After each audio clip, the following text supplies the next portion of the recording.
Earlier this season, the long-awaited docu-series Race for the Championship debuted on the USA Network. The series was originally announced in 2020 and was meant to cover the 2021 playoffs. But with the COVID pandemic and some of the efforts on that still going on, effort had to be made to move it back to 2022. And with it came a dead period of marketing.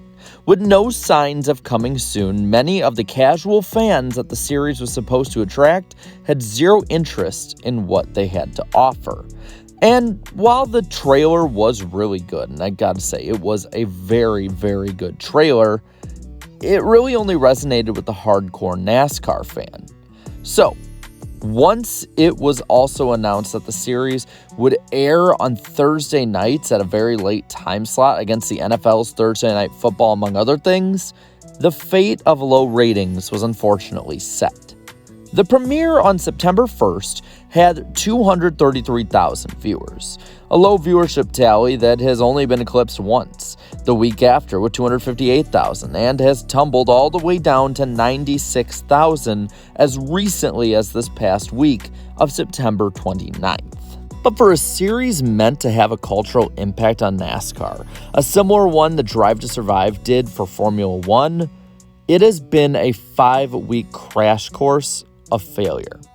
Which sucks because, to be completely honest, both the access and production have been top-notch, and given the right circumstances, I think it would flourish. There's been so many amazing camera shots, amazing things. The drone shots, for instance, were amazing to see, and it's something that visually you will love to see as a NASCAR fan. And the information you find out, while if you're a diehard, you probably know 95% of it, is still really good for somebody jumping in to get to know the drivers' personalities better rather than just faceless people in a car. In its best weeks, with only 258,000 viewers, the documentary did bring in over 117,000 at the coveted 18 to 49 demo. The race that was corresponding with the episode that week brought in 341,000 in the key demo. So, while the total audience was only 14% of the event at Kansas itself, the key demo of this show was over a third of what that Kansas race was. Early on, this show resonated with a part of NASCAR's fan base they usually fail to reach because of this: younger viewers. This was helped as well by USA uploading the partial clips as well as full-scale episodes onto their YouTube channel. This is another simple but brilliant move, as around 90% of those in the Gen Z generation use YouTube weekly. That means 90 or so percent of those born between the years 1996 and 2010 use this platform. And each week, thousands more would be able to watch at a more reasonable time than 10 p.m. on a Thursday night. I mean, a lot of these younger guys got school. A lot of these younger fans are doing other things, watching football. So you know what? That's not too bad for the demo itself. Like I said, it's a pretty brilliant play that is honestly very simple. So it is even more baffling that USA has since removed all of the uploaded episodes they had from that YouTube channel. While the clips are still there, the main episodes are gone, and those clips are absolutely tanking in viewership on the site. They have between 1,000 to 5,000 views per video. And I'm going to give you a little bit of perspective here. My channel currently has just over 56,000 or so subscribers, and I usually get between, say, 10 to 30, sometimes 15 to 40,000 views on a video.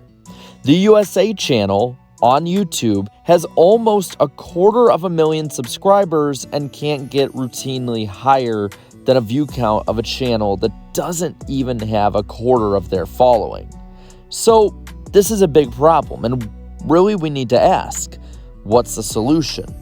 How does NBC Sports and NASCAR make this work? How does all of this money that's been spent making this series not completely go to waste? So I say you have to keep it accessible while getting a return on investment. And it doesn't have to be a short-term return on investment, but more of a long-term one. You could maybe put it in NASCAR's main channel. While the channel has great videos on the weekend and updates and different things with highlights, it definitely needs to have more content to draw people in throughout the week than it does now. This would be something immensely consistent for them to do with it, especially during the playoff time. Plus, with it being a more successful YouTube channel, the algorithm on YouTube could push it out to plenty of people outside of NASCAR's normal reach. The same also goes for the Dirty Mo Media YouTube channel as well. While around the same size as USA's, this one has a much bigger viewership base and a much more loyal one at that, behind former driver and current broadcaster Dale Earnhardt Jr. With Dale Jr. producing and connecting into the series, it would certainly fit the channel's catalog and vibe, and would really be a good fit to get them out to other race fans. The best possible option, though, in my opinion, would be a popular streaming service like Amazon or Netflix, a service that opens up a completely new audience to NASCAR. Because a series as intricate and fully detailed as this one can greatly sell the sport to those who are open to it doing so. And that's why it's so frustrating to see how NBC overall has treated it and NASCAR alike.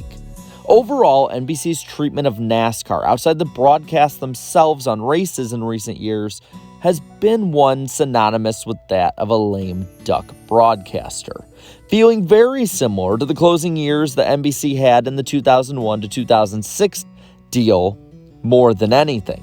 It feels like the timing of this documentary is just a little off. Had it been released last year when NBC Sports Network was still existing, we may be having a very different conversation. Maybe we're talking about a good time slot on a Tuesday night or something, and a show that connects with younger fans even more. After all, the 18 to 49 split of this show's audience is impressive for NASCAR standards, and if you give them better time or more time to watch, you may even be looking at a smash hit new show.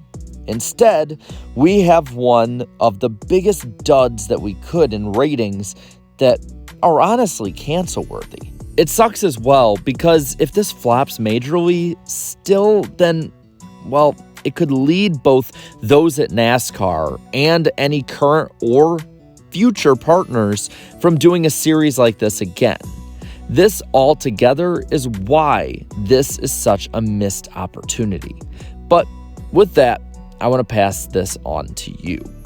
What do you think of Race for the Championship? Do you like it? Do you not like it? Have you not seen it? Let me know down in the comments below. While you're at it, leave a like on this video. Share this video and subscribe to my channel for more great NASCAR content. And all my channel members, thank you so much for your continuous support. So until next time, have a good one.